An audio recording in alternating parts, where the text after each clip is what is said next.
Kalau mau jadi pengamat, jadilah pengamat yang lurus. Jangan main proyek sana, proyek sini. Jangan kutip uang sana, kutip uang sini. Ya. Jadi kalau misalnya ada pemberian uang untuk membungkam, itu nggak benar. Jadi kita butuh uang, kita butuh hidup. Tetapi kita cari saluran-saluran yang tidak subhat, yang halal, yang lurus.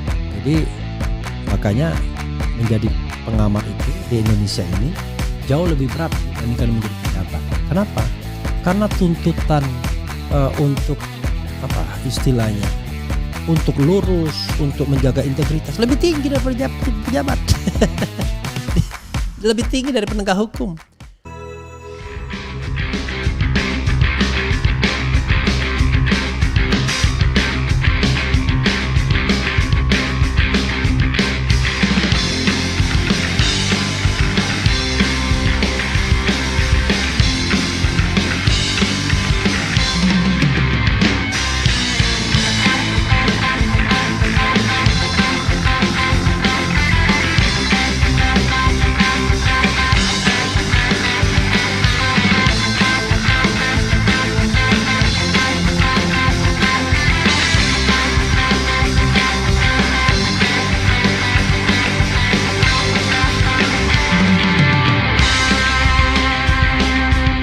Ada pengamat terkenal yang bakal masuk penjara. Luar biasa ya. Saya orang yang selalu mendorong siapapun yang tahu kejahatan seperti itu terbuka saja. Laporkan kepada polisi. Tapi jangan kejahatan yang dianggap kejahatan seperti berbeda pendapat ya kan. Dulu melanggar prokes itu sih ecek-ecek namanya. Tapi kalau korupsi kong kali kong, no doubt, laporkan. Jadi saya pun juga mendukung asal memang benar. Nah mudah-mudahan Amran Sulaiman juga mau melaporkan kolega-koleganya yang diduga banyak korupsi itu di menteri. Ada menteri yang konon terlibat BTS, terima puluhan miliar. Ya saya mencatat paling tidak yang bau-bau BTS saja ada 4 menteri. Berdasarkan omongan pengacara dari Dito Aryo Tejo yang mengembalikan uang. Apakah benar atau enggak? Ya tanya pada pengacaranya. Ya. Kemudian ada kasus-kasus lain, ada kasus hutan, ada kasus minyak goreng, ada kasus tambang dan lain sebagainya. Dan itu bukan hanya 5 miliar sebagaimana disinyalir oleh Mentan ini, tapi triliunan sudah. Berani nggak mengungkapkan atau mengucapkannya? Ya mungkin tidak berani karena tidak langsung terkait dengan Kementerian Pertanian. Tapi kalau memang ada seperti kolega sebelumnya Syahrul Yassin Limpo kan ada. Konon katanya uangnya dinikmati juga oleh partai politik tertentu. Berani nggak ngomong? Jangan hanya orang yang tidak punya backup, ya, walaupun titelnya pengamat. Ini kita ini kutu kupret kalau mau. Kita ini apalah? Kita ini cuma punya kekuatan moral dan ilmu pengetahuan. Selebihnya nggak ada. Tidak ada di belakang kita, tidak ada di samping kita, tidak ada di depan kita. Kalau ada yang mendukung itu yakinlah pendukung rasional. Orang yang merasa seide dengan kita. Tapi anyway, terima kasih kepada Menteri Pertanian Amran Sulaiman. I love it, I like it. Ya, kalau memang mau bersih-bersih, dia termasuk juga bicara tentang dimarahin Wapres karena soal beras. Keren juga ini. Dia ungkapkan. Ya lagian juga ngapain juga takut sama Wapres ya kan? Sepanjang presidennya nih. Andi Amran Sulaiman ditegur Wapres gegara sikat mafia beras. Waduh, ini nanti kita angkat lagi nih ya setelah ini ya. Viral pengakuan Mentan Amran Sulaiman ditegur Wapres RI gara-gara sikat habis mafia beras. Ini kalau Wapresnya pelindung mafia beras, ya Wapresnya bisa dimakzulkan ini. Kita lihat nanti ya. Kita bacakan dulu beberapa hal. Nih. Kok bunyi? Oh yang lain ya. Nah, Mentan sebut bakal ada pengamat terkenal masuk penjara, tapi yang saya tidak begitu srek kata-katanya nanti, doakan saja mudah-mudahan pindah ke alam lain. Kalau nggak salah begitu ya akhir tadi. Ya janganlah, masa kita mendoakan orang meninggal ya. Mentan ungkap ada pejabat lobi kasus pengamat rugikan negara 5 miliar. 5 miliar, ya kita nggak bisa bilang cuma 5 miliar, tapi yang belasan miliar, puluhan miliar, ratusan miliar, bahkan triliunan itu ada bro. Ya, dan bahkan mereka bercokol sebagai kolega Anda di kabinet merah putih kan begitu. Oke, coba kita bacakan ya. Ini beberapa media dan juga kita lihat videonya. Jadi bisa dibilang oke punya ini beritanya sudah verified lah. Dari gbn.top ya. Media apa lagi nanti ada yang bilang wah medianya nggak kredibel. Mentan sebut bakal ada pengamat terkenal masuk penjara. Menteri Pertanian Mentan Andri Amran Sulaiman ya sama-sama dari Sulawesi Selatan sebagaimana pendahulunya Yassin Limpo mengatakan bakal ada seorang pengamat yang bakal masuk penjara. Amran mengklaim sosok itu adalah pengamat terkenal. Amran yakin jika nama pengamat itu disebut semua orang pasti mengenalnya. Ya kalau orang pertanian barangkali ya. Atau pengamatnya Rocky Gerung. Pengamat terkenal dan kalau saya sebut namanya pasti Bapak tahu ujarnya. Saat berbicara dalam acara Dies Natalis Universitas 11 Maret UNS yang dikutip pada Senin 14 April 2025, Amran mengungkapkan pengamat itu sudah menjadi masalah bagi negara. Dia tidak lagi dianggap sebagai pengkritik tapi musuh negara. Masa sih? Barangkali ya dari 100 kritik itu katakanlah 10 ada muatan kepentingannya. Tapi 90 masa misalnya ini kan kalau nggak salah nanti kita sebutkan pengamatnya. Dia pernah mengatakan soal impor beras. Nah itu kan data.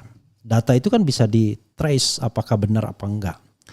Karena ada juga pengamat ternyata adalah musuh negara. Luar biasa pengamat musuh negara merugikan 5 miliar ya. Yang merugikan triliunan nggak musuh negara bro ya. Maaf Pak Rektor dan Guru Besar, sebentar lagi kemungkinan besar di penjara. Dia bagian dari masalah di Republik ini kata Amran. Bagian dari masalah itu iya, tapi yang lebih besar bagian dari masalah itu adalah mereka-mereka yang berkuasa yang memanfaatkan kekuasaannya untuk garuk sana garuk sini. Atau orang yang dekat dengan kekuasaan yang kemudian merampok sana merampok sini, ambil sana ambil sini. Itu bro, ya bro Amran Sulaiman. Tapi saya I like it, I love it ya, the way Anda berani berterus terang, terutama soal mafia beras itu. Bos Tiran Group ini menuturkan saat ini proses hukum terhadap pengamat itu sudah berjalan. Berkas-berkas yang diperlukan telah diserahkan ke aparat penegak hukum. Amran menegaskan proses hukum dilakukan bukan karena dorongan pribadi, melainkan atas permintaan negara dan masyarakat. Luar biasa. Is it? Kami dinego banyak orang, Pak Menteri bisalah, enggak negara yang meminta, rakyat yang meminta, bukan Amran yang meminta. Kami kirim berkasnya ke penegak hukum, mungkin sebentar lagi dia dipenjara, ucap Amran.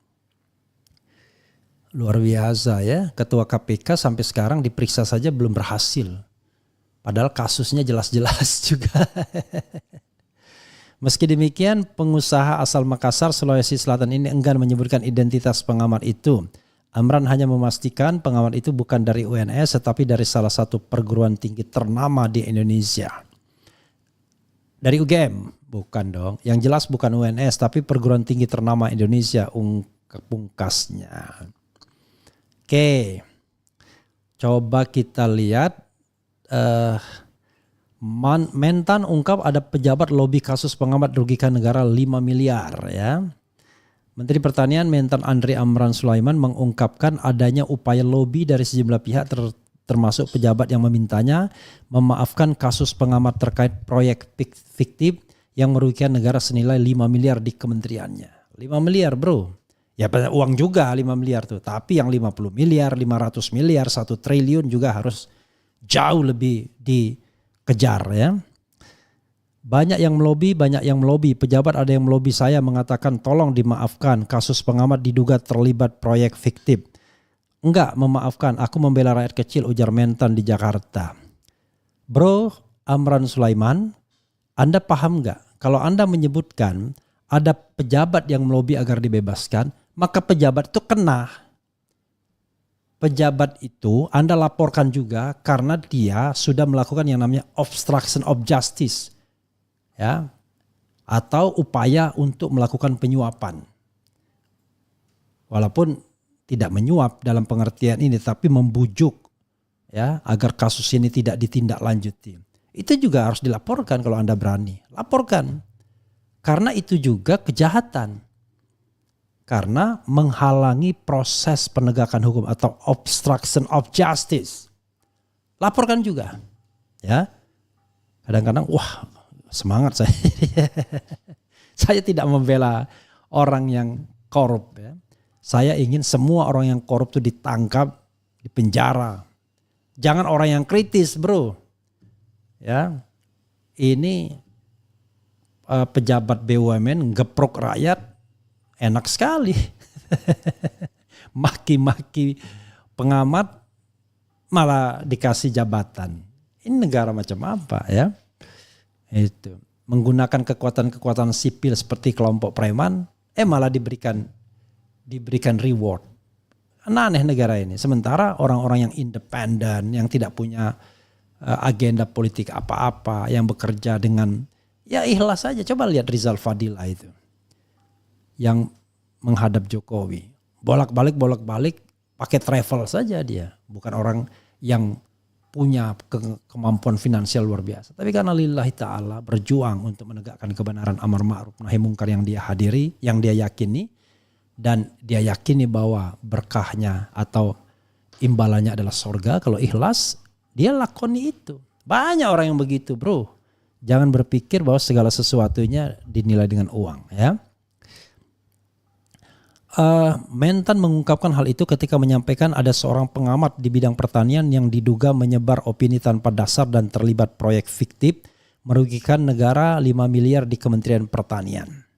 Mengenai kasus itu, Amran menegaskan penolakan terhadap permintaan tersebut karena menurutnya kasus itu menyangkut kepentingan rakyat, bukan hanya urusan pribadi yang bisa diselesaikan melalui pengampunan tanpa pertanggungjawaban. Yes, setuju. Tapi orang yang melobi itu laporkan juga. Berani enggak? Dan ada yang melobi saya untuk dimaafkan. Enggak, itu atas nama rakyat, bukan atas nama menteri. Enggak, saya katakan enggak, maafkan, tegas Mentan. Gitu. Ia mengaku menerima banyak tekanan agar bersikap lunak, namun memilih tetap berpihak pada kepentingan petani dan masyarakat kecil yang dirugikan oleh perbuatan tidak bertanggung jawab dalam proyek fiktif tersebut. Cuma 5 miliar. Siapa sih yang nekan-nekan ya? Kalau proyek lain barangkali iya. Proyek BTS yang merugikan negara sampai sekian triliun tuh. 90% dikorup tuh proyek. Tapi sekarang nggak ada kelanjutannya. Melibatkan orang-orang besar, tapi santai. Kemudian Zaruprikar ditemukan uang cash hampir 1 triliun, yang kata Boyamin Saiman 1,6 triliun. Ada kader partai mengatakan 2 triliun ya. Negara ini yang besar-besar bisa stop kalau sudah menyangkut orang besar, tapi kalau yang ecek-ecek begini ya nggak apa-apa juga. Biar untuk memberikan pembelajaran bagi para pengamat yang bersikap kritis tapi di belakangnya main proyek. Saya nggak doyan itu, ya. Muji atau mengkritik ujung-ujungnya ada bernegosiasi. No way. Makanya saya katakan no way, ya. Rezeki itu dari Allah Subhanahu wa taala, bukan dari pemerintah Republik Indonesia atau penguasa, ya. Mengenai kasus itu, Amran menegaskan penolakan. Ia mengaku menurut Amran, tindakan menolak upaya lobi itu merupakan bentuk keberpihakannya kepada rakyat, tidak membiarkan pelaku penyimpangan bebas dari konsekuensi hukum. Yes, ya. Dan tidak terbatas pada orang yang lemah atau orang yang nggak punya backup, tapi kolega Anda juga yang Anda tahu mainkan juga. Kemudian, kalau memang harus ada resikonya, aku yang terima. Tapi kami sudah siap segala sesuatu resikonya demi rakyat Indonesia, demi petani Indonesia, ucapnya. Apa resikonya? Paling diberhentikan jadi menteri. Tapi kalau Anda bersikap tegas, rakyat Indonesia yang akan dukung Anda. Kalau Prabowo Subianto memberhentikan Anda karena Anda bersikap tegas terhadap pengemplang, mafia dan lain sebagainya, maka rakyat Indonesia yang akan menjadikan Anda pahlawan. Don't worry. Dan itu sekaligus mengonfirmasi kualitas kepemimpinan sekarang, ya. Jangan menurutnya drama dan kepura-puraan dalam birokrasi akan dipertanggungjawabkan sehingga pejabat harus berani bersikap jujur dan membela kebenaran tanpa kompromi. Yes, ya. Tapi kenapa Anda baru ngomong sekarang? Kan Anda dulu juga Menteri Pertanian kalau tidak salah. Jangan dizalimi, jangan kita berpura-pura berdrama, penuh drama. Itu nanti dipertanggungjawabkan semua tuturnya. Yes. Mentan mengungkapkan pengamat yang dimaksud bukanlah sosok asing di lingkungan Kementan. Kendati demikian, dia tidak menyebutkan inisial serta tahun pelaksanaan proyek dari pengamat itu. Ya. Hanya saja disebutkan pengamat itu merupakan seorang guru besar dari perguruan tinggi ternama yang pernah memperoleh sejumlah proyek di Kementerian Pertanian. Namun berdasarkan hasil audit internal, ditemukan 23 pelanggaran dalam pengadaan barang dan jasa. Makanya kalau jadi pengamat aja, nggak usah pakai ada pengadaan barang dan jasa. Makanya saya nggak doyan. Untungnya saya nggak pernah main-main ke sejak zaman Jokowi, main-main ke Kementerian Hukum, ya jadi maklar sana, maklar sini dan lain sebagainya. Ia menegaskan bahwa Kementerian Pertanian sangat terbuka terhadap kritik yang membangun dan berbasis data. Kritik yang konstruktif justru diperlukan untuk mendorong perbaikan dan kemajuan sektor pertanian. Ya sebenarnya kan bisa saja orang mengkritik tetapi datanya keliru, kan tinggal klarifikasi. Jangan langsung dimusuhin. Mentan menambahkan bahwa integritas di lingkungan Kementerian Pertanian adalah harga mati. Siapapun yang terbukti merugikan negara baik pengamat, mitra kerja maupun pegawai internal Kementan akan ditindak tegas. Ini adalah musuh negara. Jangan karena dia pengamat lalu merasa tak bisa disentuh hukum. Jangan merasa dia pejabat, dekat dengan penguasa, dekat dengan presiden, merasa tidak disentuh hukum. Itu dong. Pengamat nggak ada kekuatannya. Ya. Jadi, Refli Harun gak lolos terus. Lolos apa? Saya bukan penjahat, korupsi enggak. Main proyek enggak. Masa orang kritis ditangkap? Kalau orang kritis ditangkap, negara ini udah rusak namanya. Tidak ada pihak yang kebal hukum termasuk pengamat, bahkan pegawai Kementan sendiri. Kami tidak akan membiarkan koruptor berkeliaran di Kementan. Yes, setuju. Dalam bentuk dan simbol apapun, tegas Mentan. Ia meminta publik untuk bersabar menanti proses hukum yang sedang berjalan. Pemerintah berkomitmen menegakkan hukum secara adil dan tanpa pandang bulu. Walaupun kita tahu Mentan ini masih adalah hubungan-hubungan dengan seorang pengusaha yang sangat dekat dengan kekuasaan hari ini. Tapi it's okay ya, itu urusan masing-masing ya. Tetapi intinya adalah kalau kita mau menjadi pemberani ya sekalian saja. Nah, I like it ya. Lalu kemudian di sini ternyata orang yang diduga itu ada ini sebagaimana dimuat oleh sawitku.id. Profesor Dwi Andreas Santosa dinilai kerap bikin gaduh dan lontarkan kritik bermotif pribadi. Oke, coba kita baca ya.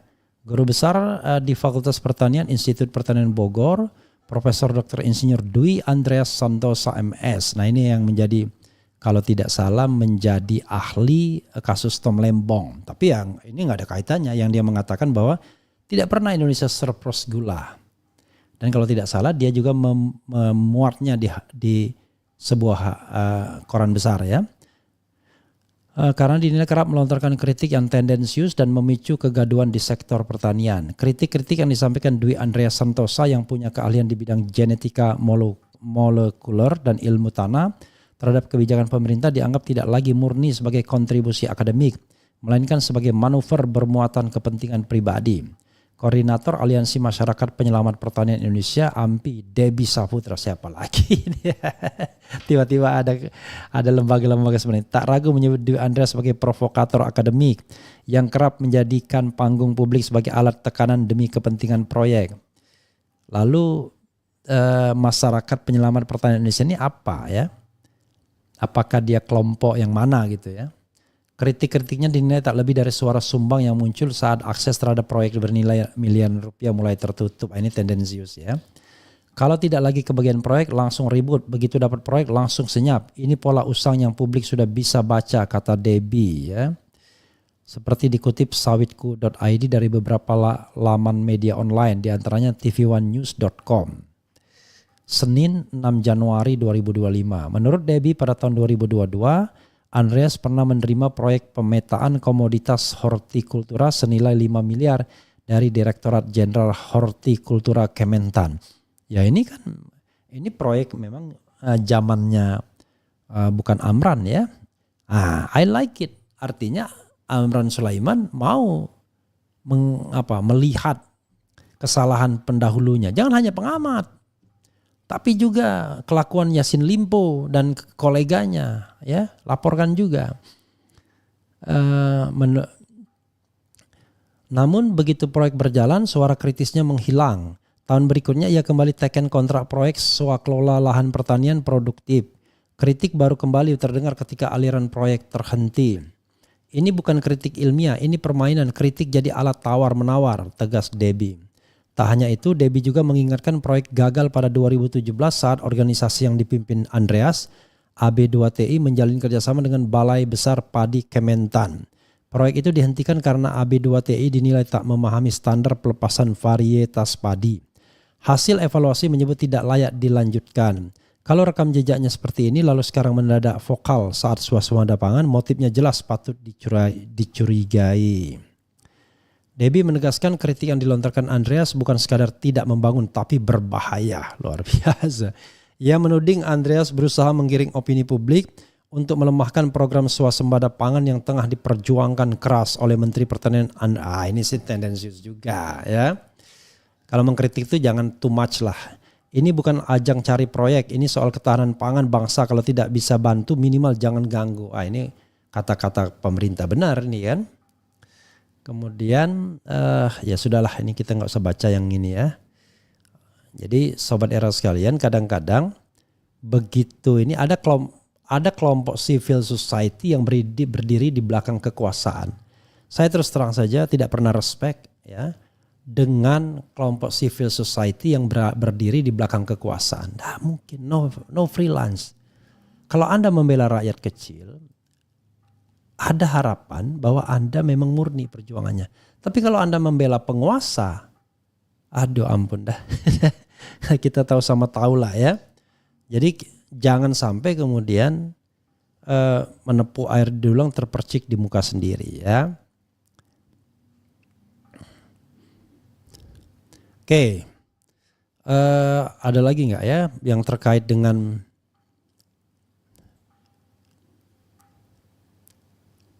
apa lagi? Coba yang terkait dengan ini Amran Sulaiman ya. Terkuat disebut musuh negara oleh Mentan, ini terduga pengamat ya. Tetapi kurang lebih itulah ya. Ini apakah sosoknya itu kita tidak tahu ya.